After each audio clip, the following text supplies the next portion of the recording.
What is up, Squared Nation? Welcome back to No Counters, No Combos, and today we're going to be talking some tech.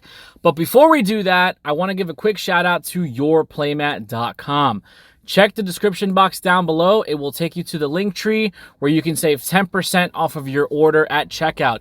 If you're interested in custom sleeves, custom playmats, even custom foil playmats, this is definitely the site you want to visit. It's very affordable, very flexible with the designs, and you can customize everything to your liking. Yourplaymat.com, check it out in the description down below. With that being said, let's talk some tech.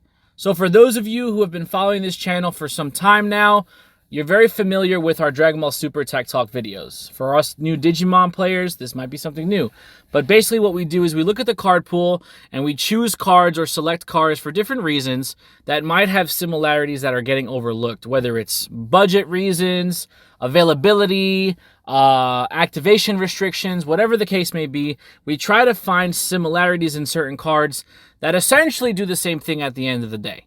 So today, we're going to be talking about V-Wing Blade. Now, if you guys have any All-Force starter decks lying around, you're going to have plenty of copies of this card available to you. So basically, what V-Wing Blade is a 6-cost option for blue that says you can choose one of your opponent's level 6 or lower Digimon, bounce it back to the hand, and trash all their sources underneath. Same effect gets activated if it gets checked in security.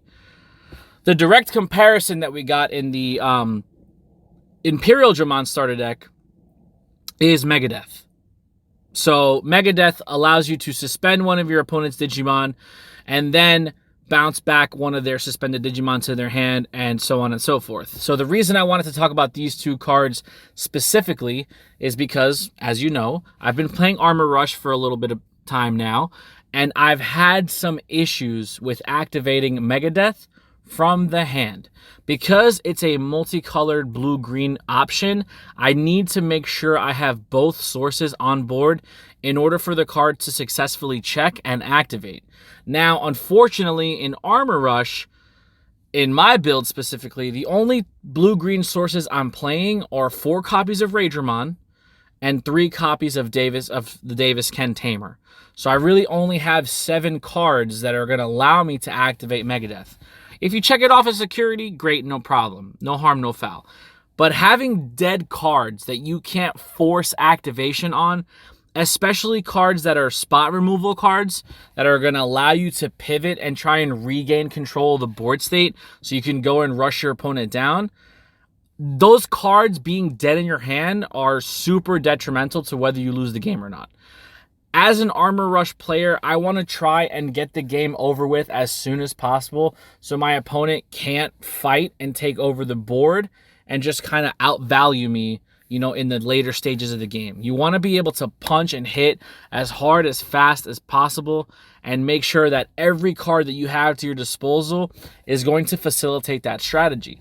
V-Wing Blade and Megadeth are both spot removal cards that are available to you. However, V-Wing Blade doesn't have that restriction of needing a green source on the board in order to force the activation. Yes, it does cost 1 more memory, being a 6 cost, and Megadeth only being a 5 cost, but I would prefer the consistency and being able to play it as opposed to having the less memory cost and not being able to play it. Obviously, like I said earlier, if you check these cards in security, it's no big deal because it's essentially doing the same thing.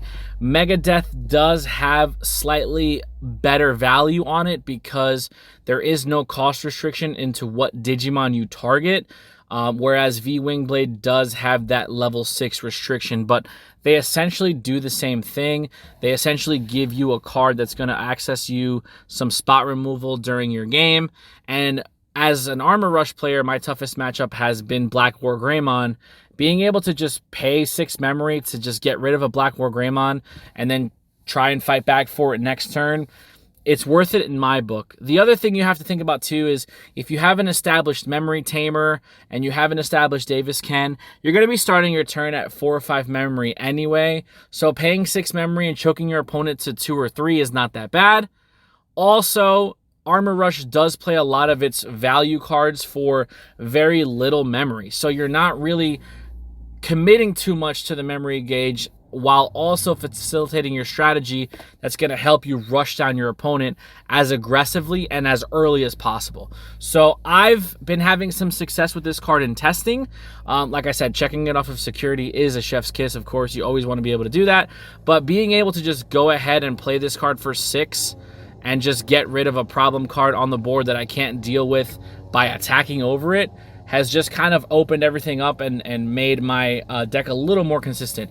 I'm not saying by any means that V Wingblade is a better card than Megadeth, because it's not. It just comes down to player preference.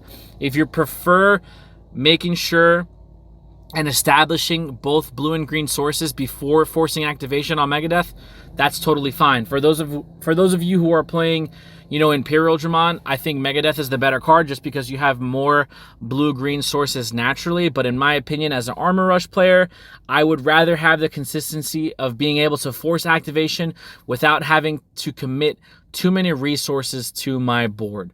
But with that being said, we're going to get on out of here. Let me know what you guys think. Don't forget to like, share, comment, subscribe.